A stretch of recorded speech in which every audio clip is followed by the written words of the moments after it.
Western Spring Television. Ours it is.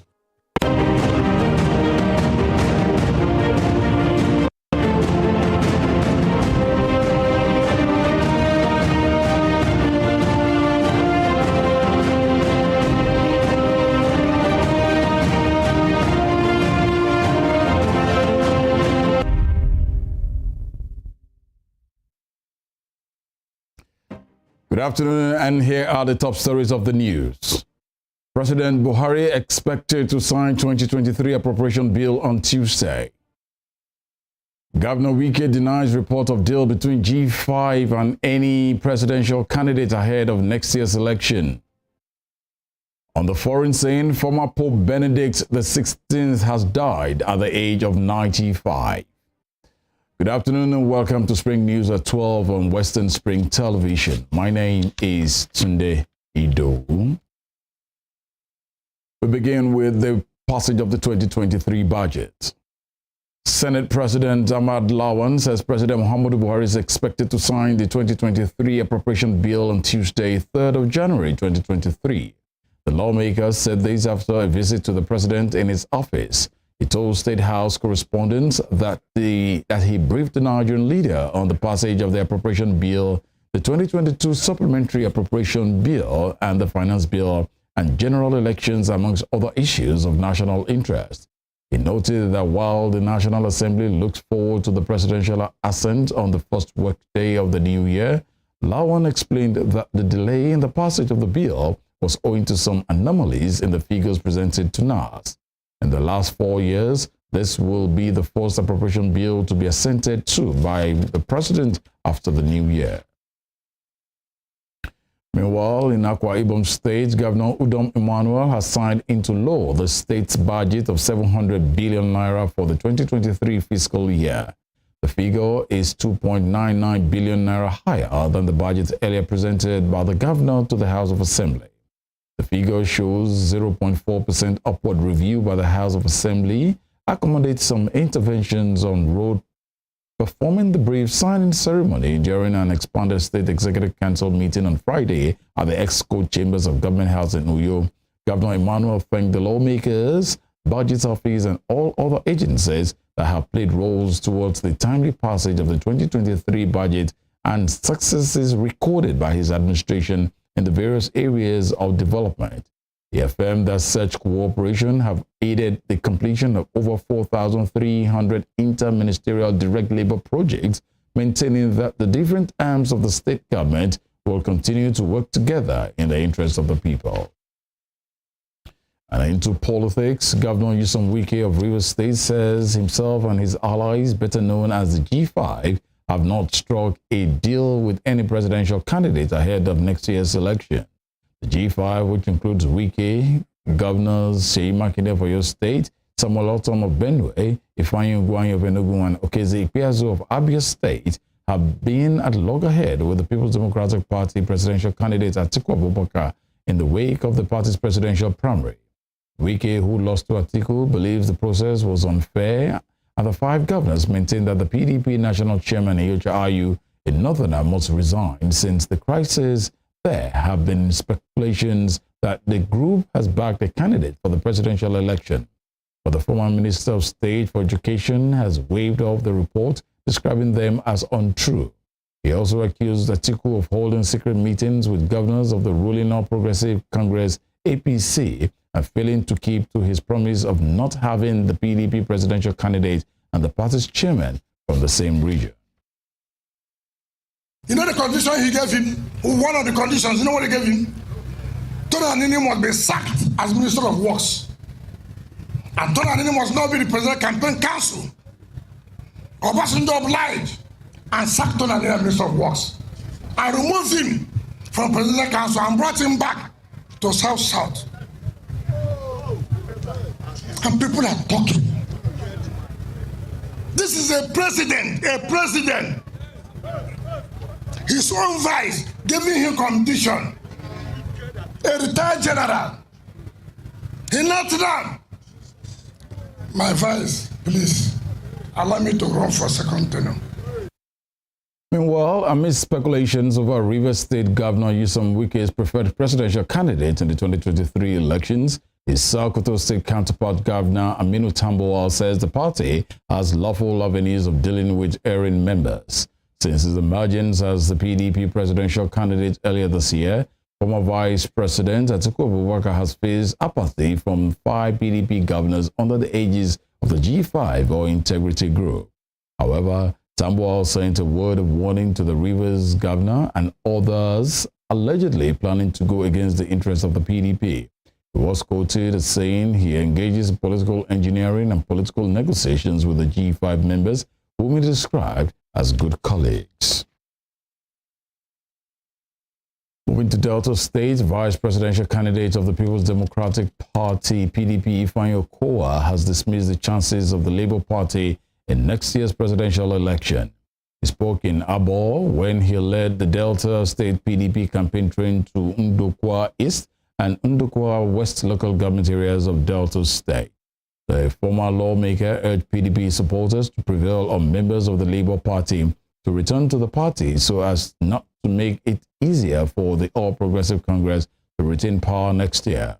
Governor Okowa also said only God can determine Nigeria's next president, despite the party's rancor with the PDP G5 led by Governor Nyesom Wike of Rivers State. Nigerians have expressed great optimism as they expect the year 2023 to be a good one in all sectors of the country.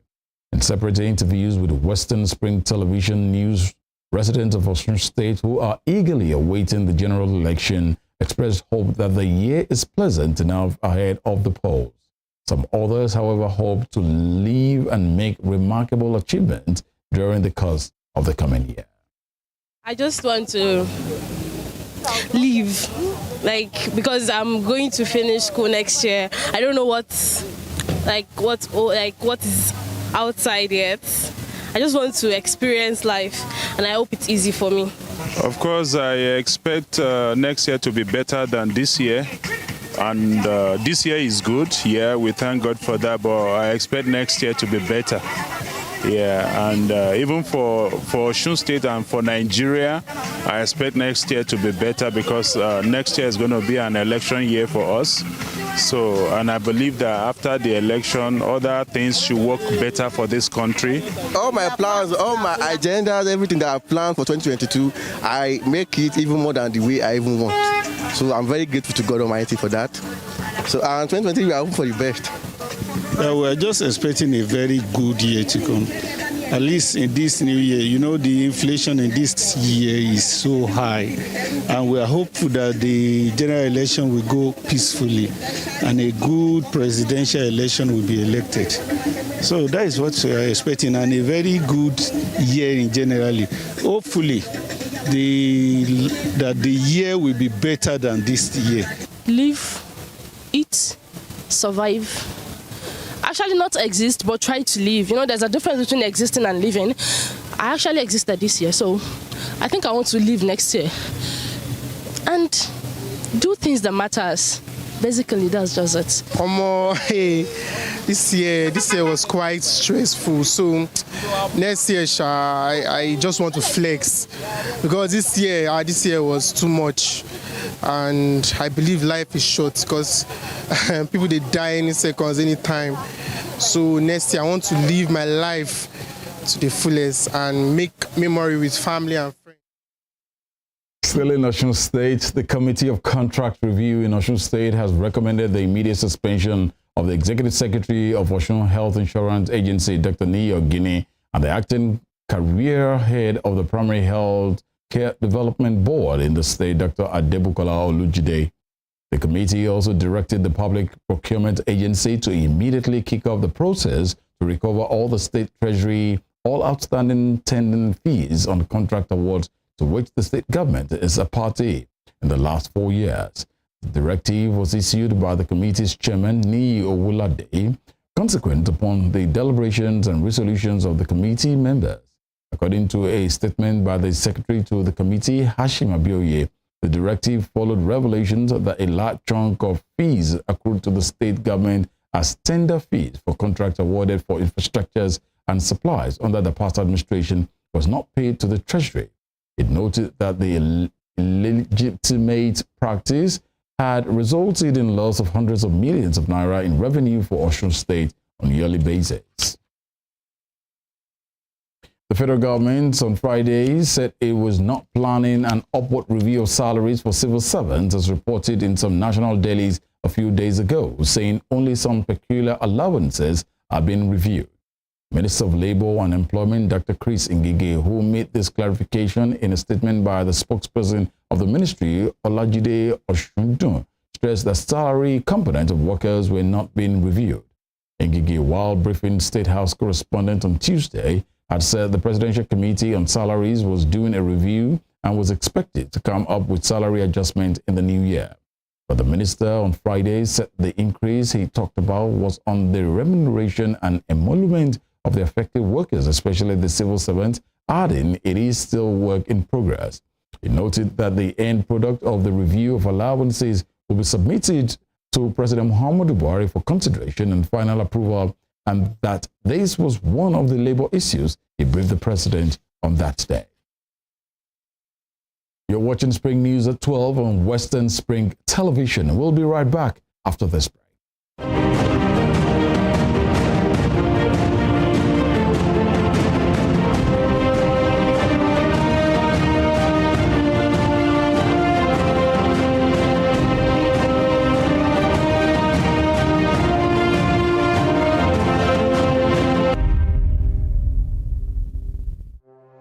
Arrested, affected, sound, found. What do we see? What do we say? Flowing from a spring. A fact A to Z. Check and confirm. Eva is pounding current events.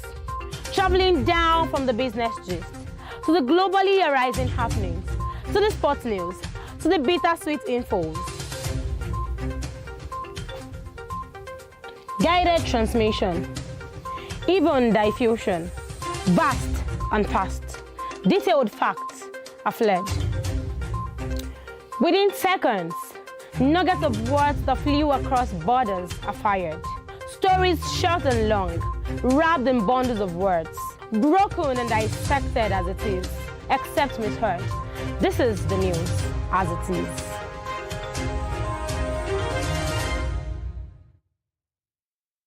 Sports is a culture on its own.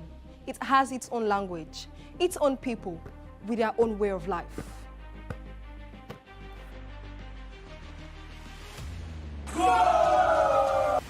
The world of sports is never void of actions, stories, dramas, and scandals.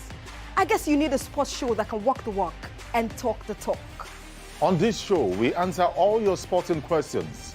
The whens, the whys, the wheres, and even the what ifs. Sports Spring is that show that will give you that new lease of life you've been looking for in sport journalism. Join me, Joseph Atewe, And your sports Amazon, Nengi Ernest. on this station, Western Spring Television, channel 190, only on Star Times.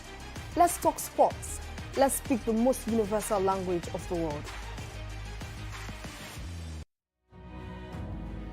According to the words of Michael Forbes, one who never asked.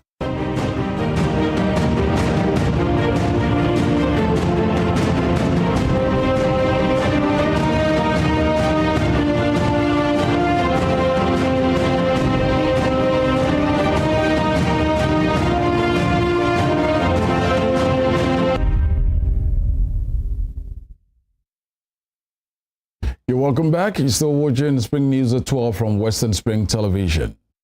Your state government says it has commenced the payment of 13th month salaries to workers in the state. The State Commissioner for Information, Culture and Tourism, Dr. Wasiu Alatubosun, made this known in a statement in Ibadan.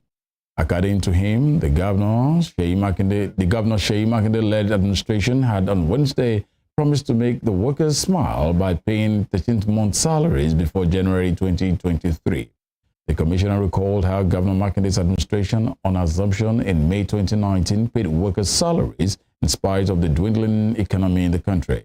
He declared that the current administration will never toy with the welfare of the state civil servants. The Association of Resident Doctors at the University of Ilorin Teaching Hospital has commenced a 5-day strike over an alleged assault on its member by relatives of a patient who died at the hospital on December 28th. President of the association at the institution, Mubarak Ijaya, announced the strike in Ilorin, the state capital. The strike by the association comes after a doctor was reportedly assaulted by relatives of the patient at the hospital. According to addressing journalists after the protest, Ijaya called for the presence of armed security personnel at all emergency points within the hospital to protect doctors and other health officer workers. The ARDUITH residents said the latest incident is one of several assaults of its members in 2022. Ijaya also said none of the culprits involved in such assault have been prosecuted to a logical conclusion. Reacting to the protest, head of the corporate affairs unit at the hospital, Elizabeth Ajiboye, said an investigation into the matter is ongoing. To security matters, the Edo State Police Command today said it arrested a total of 102 kidnapped suspects and rescued 68 kidnapped victims between January and December 2022. This is according to a statement the command's public relations officer, Chidi Nwabuzo. Nwabuzo said police operatives killed 58 armed robbery suspects and arrested 65 armed robbery suspects during operations within that period. Also arrested were 64 suspects for murder, 193 for cultism, and 19 over rape and defilement. Arms and ammunition, including 6 AK-47 rifles, 11 pump-action guns, and 69 locally made pistols were reportedly recovered from various suspects. And in Katsina State, the police command said it had successfully neutralized no fewer than 54 suspected terrorists and lost 5 officers in gun battles from January 2022 to date. Commissioner of Police in the state, Shehu Umar Nadada, disclosed this during the end-of-the-year press briefing in Katsina. According to him, within the year under review, the command was able to arrest a total number of 1,102 suspects in connection with 705 reported cases. He further said that 1,092 domestic animals were recovered from hoodlums. Former Pope Benedict XVI has died at his Vatican residence, aged 95, almost a decade after he stood down because of ailing health. He led the Catholic Church for less than 8 years until in 2013 he became the first pope to resign since Gregory XII in 1415. Benedict spent his final years at the monastery within the walls of the Vatican. His successor, Pope Francis, said he had visited him there frequently. Although the former pontiff had been ill for some time, the Holy See said there had been an aggravation in his condition because of advancing age. On Wednesday, Pope Francis appealed to all final audience of the year at the Vatican to pray a special prayer for Pope Emeritus Benedict, whom he said was very ill. Born Joseph Ratzinger in Germany, Benedict was 78 when in 2005 he became one of the oldest popes ever elected.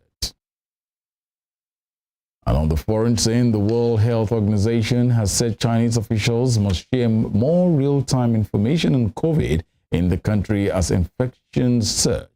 Many of the country's strict restrictions have been lifted over the last few weeks, but cases have soared and several countries are now screening travelers from China. WHO officials say they want to see more data on hospitalizations, intensive care unit admissions, and deaths. It also wants figures on vaccinations. The United States, Spain, France, South Korea, India, Italy, Japan, and Taiwan have all imposed COVID tests for travelers from China as they fear a renewed spread of the virus. And passengers arriving in England from China will have to provide a negative test before the border fly.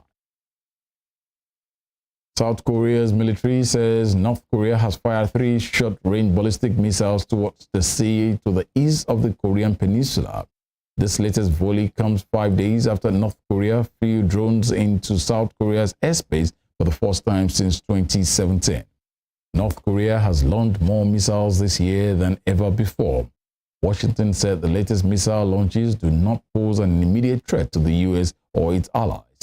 Japan's Coast Guard earlier said one missile had fallen into the sea. And to some sports stories, Cristiano Ronaldo has joined Saudi Arabian side Al Nassr on a deal that runs until 2025. The Portugal captain is a free agent after leaving Manchester United following a controversial interview in which he criticized the club. Ronaldo will reportedly receive the biggest football salary in history at more than £177 million per year. The 37-year-old says he is eager to experience a new football league in a different country. Al Nassr, 9-time Saudi Pro League champions, described the signing as history in the making.